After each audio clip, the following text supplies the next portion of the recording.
What's going on, everybody? It's Childish. We're back at it again, coming at you with another video for Skylanders Ring of Heroes. Today, we're going to be taking a look at where we're at with regards to progression, and then we'll go ahead and check out the new Guild Evasion mode if you haven't seen it already. So, let's go ahead and get started with our Skylanders. Now, as you can see, I have a couple of Skylanders. We got about 6 or 7 that are, we're working on leveling and whatnot, but the main 3 that I've been focusing on right now is going to be Stealth Elf, Enigma, and Kaboom. Now, again, you guys already know the first 2 are free to play, but if you haven't had a chance to check it out or haven't seen a ton of videos out there in the Skylanders community, Kaboom is probably going to be one of the better ones to go for, the ones to work on if you're a free-to-play player and you're looking for a really good unit that synergizes well with both Stealth Elf and Enigma here. So, Stealth Elf right now, as with all my attackers, we're doing the typical attacker build, just attack, HP, attack here, focusing on the flat HP for now, and then we'll be looking at the percentage-based runes when we get further into the game. All of the runes right now are 4-starred and +9, and the only thing I'm really focusing on is just making sure I get the strike set. Now, Enigma is running, again, just the broken runes. I think it's the same exact runes that we had last time here. I'm pretty surprised that we still have this HP. I think we can make an improvement on this, but everything else has been kind of balanced here. Attack, defense, and HP. Now, for the majority of you guys getting started out, I think like a HP, defense, HP should be fine, but you're going to start to realize that you're able to push through content once your units get a little bit more evolved, a little bit more upgraded. Mine is currently 5-star now, so I realize that I can get away with an attack flat on the second one or a second slot 2 there, so I can provide a little bit more damage.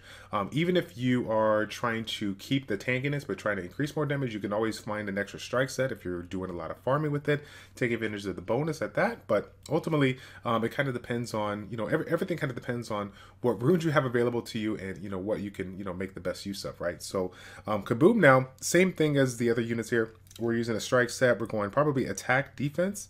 Yeah, attack, defense, attack. Now, the reason why I'm going defense, I think defense or HP is going to be, okay here.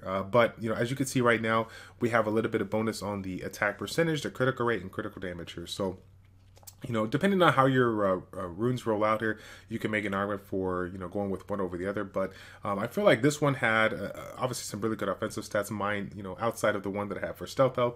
But since these 2, both Stealth Elf and Kaboom, are my main units, right, as of right now, I'm making sure that I'm putting my, best runes on them and trying to see what I can do to maximize on those as well. Now, as far as the newest Nat 5 goes, Ambush is hiding way down here, I believe.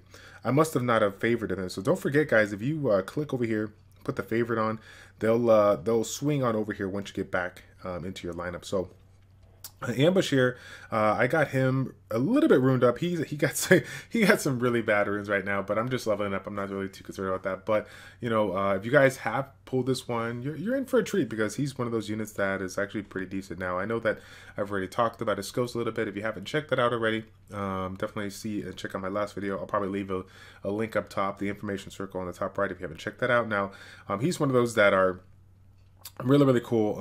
As far as the skills right now goes, I initially was going with like a double 0 mana cost here, but I realized that with my comp already using Enigma with the low mana requirement, I need to use a skill or ability that has a little bit more mana. So what I've been doing is I've been sticking to this skill right here.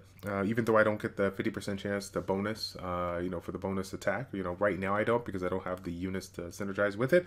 It's still a really good amount of damage, and like I said, it's a low cooldown cost so that you can take advantage of it. Now, I take advantage of it quite a bit here. Now, the second skill that we're going to be using is this one here, the focus one. So this one here focuses for 9 seconds and provides the AoE damage for it. So again, it's going to be really nice, kind of clearing through the waves. I feel like this is going to be a good unit to use as I'm working on my dungeon progression here. So those are really all the main units that I'm focusing on right now. I'll be doing a couple of spotlights on a few units, as you can see right here. I got a few of them that I'm getting to 4-star max or 5-star max. So stay tuned for that, as we're going to be showing that a little bit down the road. Now, adventure mode, where we left off in the last video, we cleared 10-7 easy, and we probably worked on, we were probably at like 3-3 normal. Now, we've moved on up to stage 6 in normal, but honestly, we haven't spent a lot of time there because we're still focusing on getting our Kaboom skill ups, and that's the name of the game when it comes to things like this. You gotta continuously grind out the place you need to grind out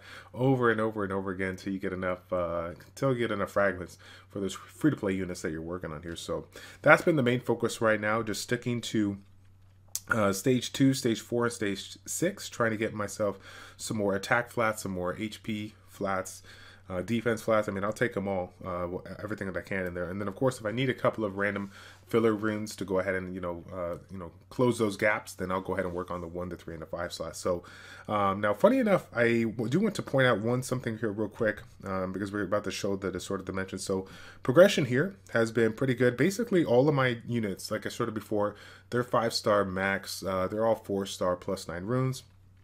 And pretty much, I mean, I haven't worked on all the elements or whatnot here, but everything that I've tackled on, I've been able to get to 3-star stage 6 of all of them pretty much easy. I didn't have too much of an issue. Some of them were, a little close in time, but overall it hasn't been, too much of a struggle now.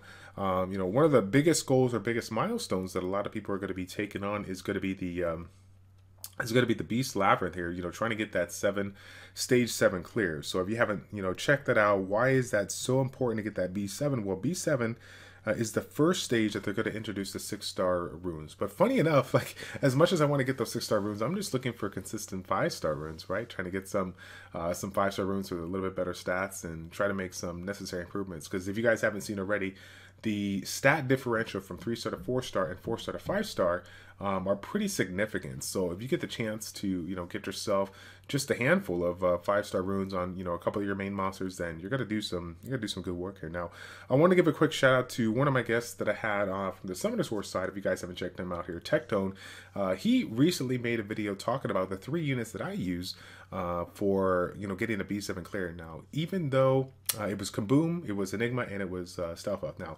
even though it did not have at the time that he showed it, it did not. Some of them were 6-star to whatnot. He said that in his video that even though he couldn't show it at that time, when his units were 5-star max, he was able to get the job done. Now, one of the things that he talked about was he took a little bit of effort into invested into the 4-star runes, getting into plus 12 so that he can just, bring up those raw stats here. So remember that even though, he's rooting up everything, all 6 slots for him, running an attack HP attack or attack defense attack, they all have flat stats. So getting that little bit of advantage is really, really nice. Now, I wanted to point out something. I don't think this has ever been talked about before, but I want to talk about the importance of 1-star slot 1 runes, especially when you're trying to like min-max and trying to get a little bit more value out of it. Now, I'll probably take on that challenge. I'll probably make a video on it, showcasing, putting a little bit more money into it, getting all my units plus 12 and seeing if that's going to give me enough. Because I'm pretty close. I kill it in like 3 minutes and 25 seconds. So I'm guessing that with that, bump in stats, I may be able to get the job done. But maybe you guys are looking for something a little bit simpler. And if this is the case, if you have actually cleared if you've gotten into the hard mode, right, and cleared either stage 1, 2 or 3, then this might be of useful to you. So if you guys did not know, right, the hard mode for the drop info, right, you can get yourself 3 to 5-star runes. So this is kind of important because even though the chances of getting the 5-star rune are not really too good, it is there. And of course we're doing times 10, so the chance of us getting it, maybe we'll get 1 out of a times 10, or maybe 1 out of 2 times 10, regardless of that. But the slot 1 rune, I think it's something to pay attention to if you are really trying to up the attack on your squad, because if you think about it, when we come to farming, slot 2, slot 4, slot 6, all 3 of those slots have essentially a main stat, has different possibilities of main stats, right? And so when we think about farming those for 5-star runes, that can be a little tedious because you never know what you're going to get. However, for somebody that's just looking for a little bit of a bump, like a 400 to 500 attack bump, you can farm any rune set you want, use it as an offset, right, and farm the slot 1. Get yourself a couple of 5-star runes, and you can basically improve your squad's attack by about 1,000, right? Because those 5-star runes, comparison, like if you have a plus 4-star plus 9 rune, I think it's like 396. You get a 5-star rune, a plus 12, that's 751, and if you have any percentage on that, that's even a little bit more of a boost here. I mean, you can legit get about 500 attack on your unit depending on how it rolls out here. So for those of you guys guys that are looking to do a little bit of min-max and maybe you're going to take on that Tectone challenge, I encourage you guys to see what you can do to get yourself, take a little bit of time and try to farm maybe some one-slot runes. Obviously it has to be, you have to have your other, slots covered with the strike set so that you can get the 25% attack. But if you have like a broken rune on the slot 1, then definitely take advantage of this, because I feel like if you can clear hard mode, you could probably get it in a couple of runs here. Now, I'm not going to even kid you guys. I got mine, very, very quickly. I got 2 runes probably within, 3 runs. I think I got in the first and third run. So you probably saw it in my runes if you didn't already. I got them plus 12 ready to go here. I'm gonna slap them on here pretty soon for both Kaboom and Stealth Health. And more than likely, I'll probably get one for Enigma too, just to get a little bit more value. So now this is kind of funny because this kind of goes against some things I've said or some things that Filcher said, as far as, if you're talking about the best place to farming, focus on the place that you're trying to get, fragments for, right? Don't think about the experience, just think about what you're trying to do to get it. So if you have the potential to clear stage 1, stage 1 and hard, then go for it. If you can, though, I encourage you to try to move on up to stage 2 or stage 3. Why? Because in stage 2 you can get yourself the broccoli guy, which of course has been proven. It's been proven, I guess, from the community that it looks like we're getting a couple more fragments from the hard stage than we are versus like the easy and normal stage now. And then of course, obviously, there's I don't even say this to you. If you can get to stage, 3-1 and get yourself, 5-star strike sets, then there you go. Might as well take it. But again, I'm not saying, focus on this like super hard if you want to for the 2, the 4, the 6 slots. But the one slot, the 1-slot runes, I mean, that's a good amount of stats, and because of the fact that you are going for those and you're not concerned about, like what is it going to have? I mean, it's always going to have the attack flat, which is what you want. I might even make an argument for taking it to plus 15 because of the fact that I know it's giving me, the exact stat that I want, and it could be a nice boost in order to get that 3-star clear. Once again, guys, once you get that 3-star clear, it's going to make things super easy for you. Being able to do the times 10, I mean, you cannot do it until you get that plus 3 clear, and so that's just going to give you that chance to take advantage of all the downtime that you have when you're just farming over and over and over again. Get yourself some basic runes with some better stats, because they're going to have, the different grades and whatnot. Take advantage of that and just watch your account exponentially get better, right? So without further ado, though, let's go ahead and jump into the evasion now. We've had a lot of questions here with regards to the epic fail here. Now, we did have 25 out of 25. I had to make some room because unfortunately, we had a member that was essentially inactive and whatnot here. So now I will keep you guys up to date, maybe on stream if you ever check it out, if you're ever asking to join the community. Right now, we're just running one guild. We're not doing like multiple guilds. We're just focusing on what we got, and we're trying to see who's going to be consistent with the login-ins and the progression and whatnot. So, but I appreciate all the comments that I've been getting and all the requests for the guild. I know that I made my guild a little bit later than others, but I appreciate all the people that have jumped on thus far, and we've been having a blast.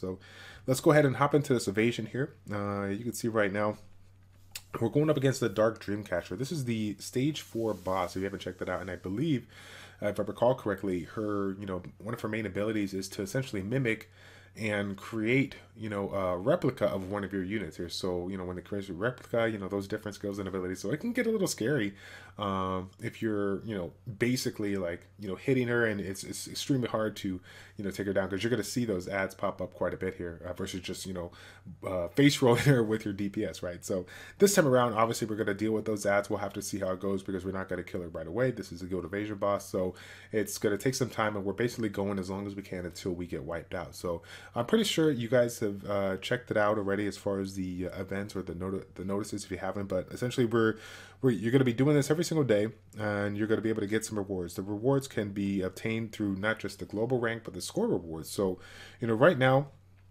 as far as the gold, the guild rewards, I hope that we can get ourselves up into the top 100. I think that would be a good, milestone to hit. I think the ultra premium ticket, getting your chance for your guildmates to get, your guildmates to get the, extra heroic pieces and the legendary pieces is going to be helping out. It doesn't seem like too much, guys, but keep in mind that even if we only get 5 pieces or whatever of, like I said, whatever legendary thing we have, that's 5-star pieces, or that's 5-star fragments that maybe we can assist another guildmate that has, only, a couple more to get themselves a full 5-star Skylander. Now, I'm not a big fan of like throwing out 4-star, 5-star Skylanders, requesting them, because, a lot of people don't have them, or it takes, too long to get those fragments. But at the end of the day, it comes down to what you're looking for, what you're wanting to approve, and we don't know how many fragments you have. So if you do have a couple more, and something like this where everybody is getting 5-star fragments every single week, this could help us out. This could help us out here. So the score reward here is going to be really nice. Now, as you can see, we get ourselves a couple of wish stones. And we also get a couple of guild points. These guild points are going to be very, very useful down the road for all the different buildings and whatnot that we can use to improve our stats. Now, let's go ahead and jump on in. Again, we're not going to get too fancy with it. We're just going to go auto plays, and it's probably going to give us our main one. Stealth Elf is going to get wrecked, but that's all right. We're not going to make too much of an effort now. So this one here, it looks like it has a single target ability. That has a diminishing effect, again doing damage based on its attack over time. This one has a crit damage down, so our units are not going to critically hit more. It's an AoE.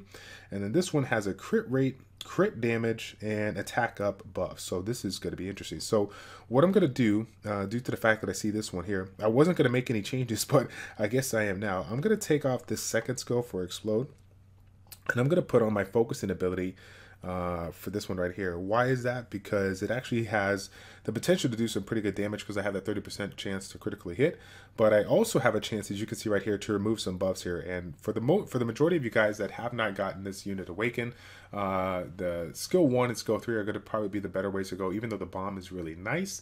For any of you guys taking on guild evasion, or any of you guys dealing with fights that you're gonna have to deal with the boss, maybe certain dungeon stages and whatnot, it's going to be very useful for you to take advantage of those skills for now. So again, I'm not going to get too I don't want to say not too in depth, but I'm not going to get too clicky with my skills and abilities. I'm just going to let it kind of roll out and see what we got going on here.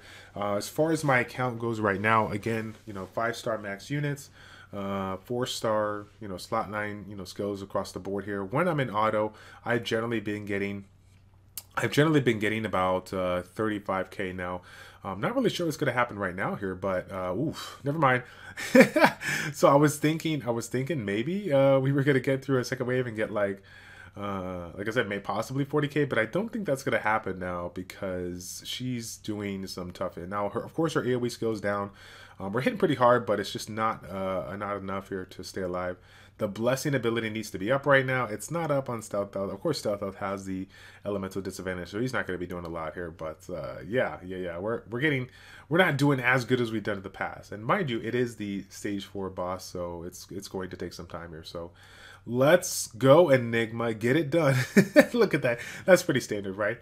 The unit gets knocked down right when we go into like stealth mode. Like, go figure, right? But hey, if he wants to solo this one, I'm all for it. No, he's not going to solo it. Come on, get up there and do some more damage. Get that 30k one time. Oh man. So that's going to be it, guys, on this video. Again, we're just going through the process here, trying to get as much points as possible so that we can improve our guild score and get some better rewards. As you guys know, there's a lot of things that we need to learn with regards to this this whole guild content. I think it's still too early to talk about what's the best things to do and making guides and whatnot here, but just to kind of give you a heads up on what I'm thinking about not just ways of improving my overall survivability, but ways that I can reduce the damage on the boss, right? The attack breaks, the crit rate downs, the evasion downs. Take a look at some of those units and abilities that have that. Possibly even some that may combo well with high endurance reduction, stuff like that. That's what I'm looking at right now. Once I get a little bit more information for you, I'll definitely make you guys a video, okay? So that's going to be it, guys. Let me know in the comment section down below, how has your Skylanders Ring of Heroes experience been going? Once again, if you've seen this video randomly and you've been enjoying the content that we've been making, if you're looking to download it, go ahead and check the link out in the description. Even though this video is not sponsored, by downloading the game through that link, you do support me, you do support the channel, so I greatly appreciate it, okay? That's going to be it, guys. Thank you all so much for tuning in. It's your boy Childish, your ChildishPlays checking out. Take care, and we will see you all in the next one. I'm out.